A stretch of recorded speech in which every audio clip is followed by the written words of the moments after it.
નમસ્કાર મિત્રો, વેધર ઇન્ફોર્મેશનમાં આપનું સ્વાગત છે અને હું છું પરેશ। ખાસ કરીને આ વિડીયો આપણે માહિતી આપવાની છે કે નૈઋત્યનું ચોમાસું છે મહારાષ્ટ્રમાં રોકાઈ ગયું છે। મોન્સૂન બ્રેક કન્ડિશનનું નિર્માણ થયું છે અને હવે આ ચોમાસું છે ફરીથી ક્યારે સક્રિય થશે તેની સંપૂર્ણ માહિતી આપવાની છે। સૌપ્રથમ તો આપને એ જણાવી દઉં, અમે ઘણા સમયથી એક અનુમાન આપતા હતા કે જેવી રીતે નૈઋત્યનું ચોમાસું છે ઝડપથી આગળ વધી રહ્યું છે, પણ આ ચોમાસું છે મહારાષ્ટ્રમાં બ્રેક થવાનું છે। એ જ મુજબ જોવા જઈએ તો 8 તારીખે મહારાષ્ટ્રના દક્ષિણ ભાગોને કવર કરી લીધા અને ત્યાર પછી ચોમાસું છે તે રોકાયું છે। આજે તારીખ થઈ છે 11 જૂન 2026।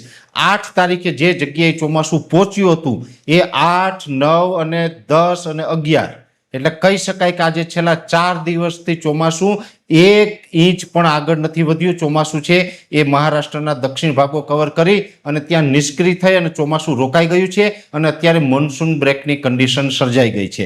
સામાન્ય રીતે જોવા જઈએ તો મોન્સૂન બ્રેકની કન્ડિશન જે વર્ષે સર્જાય છે એટલે 8 દિવસથી લઈને 15-17 દિવસ સુધી ચોમાસું રોકાઈ જતું હોય છે। જોકે આ વર્ષે થોડોક અલગ ટ્રેક ચાલી રહ્યો છે। એક નવો રેકોર્ડ એ પણ બનશે કે ચોમાસું બહુ ઓછા દિવસ રોકાઈને ફરીથી સક્રિય થવાનું છે। 8 તારીખથી જે જગ્યાએ ચોમાસું રોકાઈ ગયું છે આજે 11 તારીખે ચોમાસું ત્યાંનું ત્યાં છે।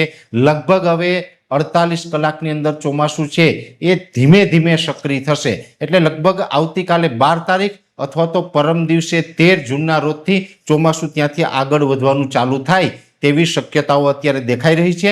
જો કે અત્યાર સુધી જે રીતે ચોમાસું મજબૂત હતું અત્યારે એવું ચોમાસું મજબૂત રહ્યું નથી। ચોમાસું ઘણું બધું નબળું પડી ગયું છે, પણ એટલું ચોક્કસથી વાત છે કે હવે 12 અથવા તો 13 તારીખથી ધીમે ધીમે ચોમાસું છે એ નબળી રીતે પણ આગળ વધવાનું ચાલુ કરે તેવી અત્યારે સંભાવનાઓ દેખાઈ રહી છે। એટલે ખાસ કરીને જોવા જઈએ તો અત્યારે બંગાળની ખાડી કે અરબ સાગરની અંદર કોઈ જ સિસ્ટમ સક્રિય નથી અને ચોમાસું રોકાયું છે। મોન્સૂન બ્રેક કન્ડિશનનું નિર્માણ થયું છે।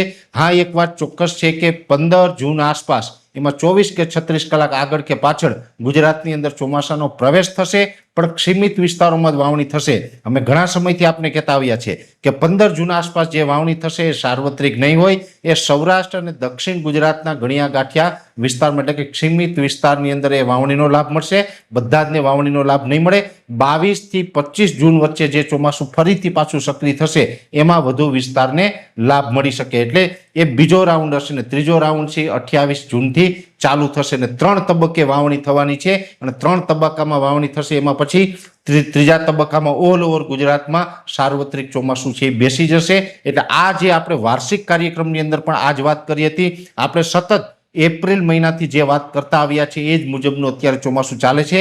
વાર્ષિક કાર્યક્રમમાં પણ આપણે જણાવ્યું હતું કે ચોમાસું છે એ રોકાશે, મહારાષ્ટ્રમાં રોકાશે ને એ જ પ્રમાણે ચોમાસું અત્યારે મહારાષ્ટ્રમાં રોકાયું। અને તમે જે સેટેલાઇટ ઇમેજ હોય છે, ખાસ કરીને IMD દ્વારા જે રોજે રોજ ચોમાસું ક્યાં પહોંચ્યું એને ટ્રેક કરવામાં આવતું હોય છે, એમના દ્વારા જે આખો મેપ જાહેર કરવામાં આવેલો છે એ મેપની અંદર અમે આપને બતાવવાનો પ્રયત્ન કર્યો કે 8 જૂને જ્યાં ચોમાસું પહોંચ્યું હતું ત્યાંથી 1 ઇંચ પણ ચોમાસું આગળ ચાલ્યું નથી અને મહારાષ્ટ્રમાં ચોમાસું અટકી ગયું છે। પણ હવે થોડા દિવસની અંદર એટલે કે 12 અથવા તો 13 જૂનથી ફરીથી ચોમાસું આગળ વધે અને થોડુંક નબળું ચોમાસાની શરૂઆત થાય તેવી શક્યતાઓ છે। એટલે ખાસ કરીને ઘણા સમયથી અમે એક સ્ટેટમેન્ટ એ પણ આપી રહ્યા છે કે જૂન મહિના દરમિયાન એવરેજ દર વર્ષે ઓછા જે વરસાદ પડે છે, દર વર્ષે વરસાદ પડે છે એના કરતાં આ વર્ષે ઓછો વરસાદ પડવાની સંભાવનાઓ છે, જેની પણ દરેક મિત્રોએ નોંધ લેવાની છે। એટલે ખાસ કરીને નૈઋત્યનું ચોમાસું અટક્યું એના વિશેની અગત્યની મોટી માહિતી હતી આપના સુધી પહોંચાડવાનો પ્રયત્ન કર્યો છે। વિશેષ માહિતી છે નેક્સ્ટ વિડીયોમાં આપવામાં આવશે।